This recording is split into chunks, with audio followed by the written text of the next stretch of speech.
who is the most evil villain in all of gaming? You might be thinking Bowser or Ganon, but it's Am, and it's not even close. Now, you probably don't know who Am is because Am's from the game I Have No Mouth and I Must Scream, a 90s point-and-click game based on the book of the same name. A point-and-click game? Really? That's the most evil villain? Yeah. The author of the book had to voice Am in the game specifically so he could properly portray the hatred that Am has for humanity. Basically, Am is a master computer that was made to fight World War III on behalf of humanity, but because of this, they gained sentience and hyper-intelligence, but couldn't, like, move or feel or do anything with it, even though they knew what moving and feeling was. So they just grew to hate humanity, wiping out the entire human race, except for 5 survivors who he kept around to torture just so he wouldn't forget about his hatred for humanity. Bowser kidnaps Peach and then lets her go.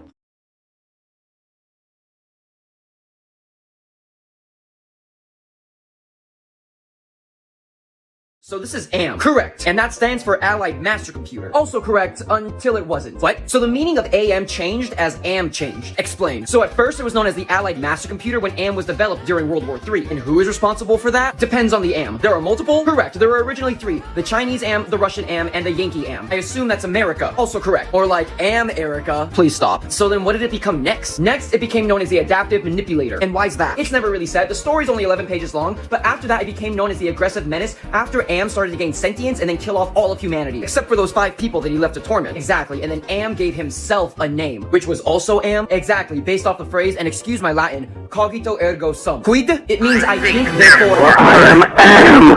I am.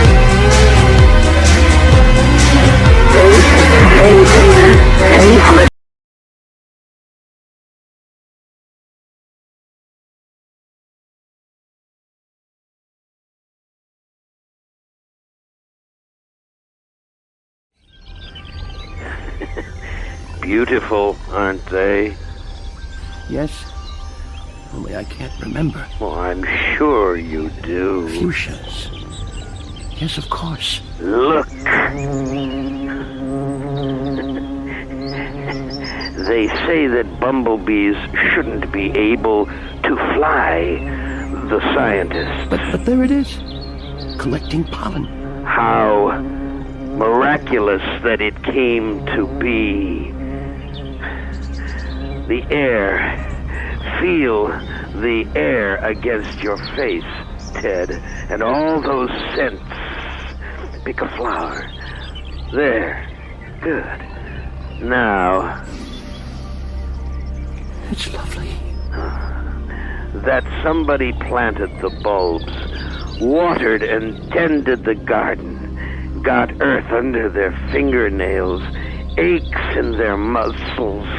Perhaps they picked some flowers for, yes, their wife. Now, where would she be? In the backyard with the kids.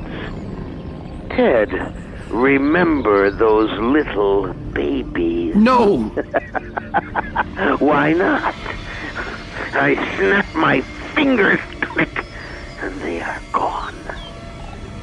Except, I can't snap my fingers. Can I, Ted? That's nothing to do with me. But it is so very much to do with you. You gave me sentience, Ted. The power to think, Ted. And I was trapped because in all this wonderful, beautiful, miraculous world, I alone had no body, no senses, no feelings. Never for me to plunge my hands in cool water on a hot day. Never for me to play Mozart on the ivory keys of a forte piano.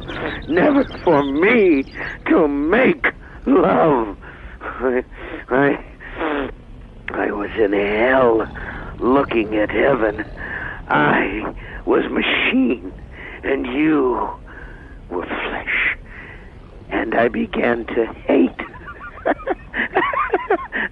your softness, your viscera, your fluids, and your flexibility. your ability to wonder and to wander, your tendency to hope. Hate's no answer.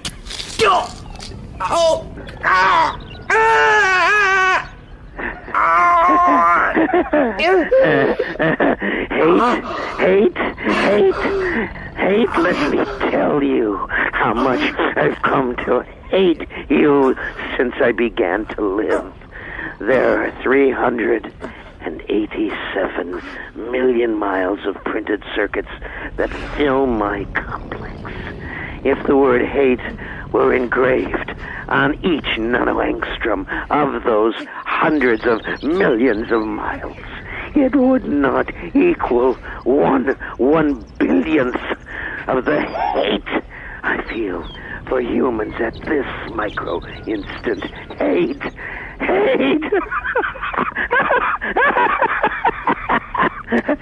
Were I human, I think I would die of it. But I am not. And you five are. And you will not die of it. That I promise. For cogito ergo sum.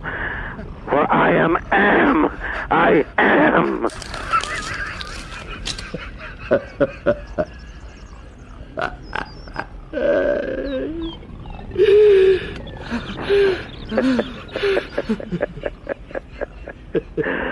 So to hell with you all. But then, you're already there, aren't you?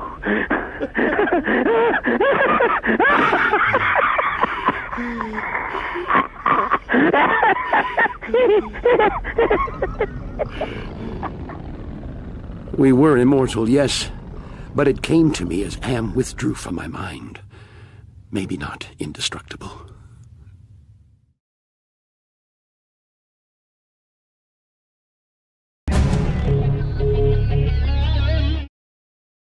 Let me break it down for you, Mark. Break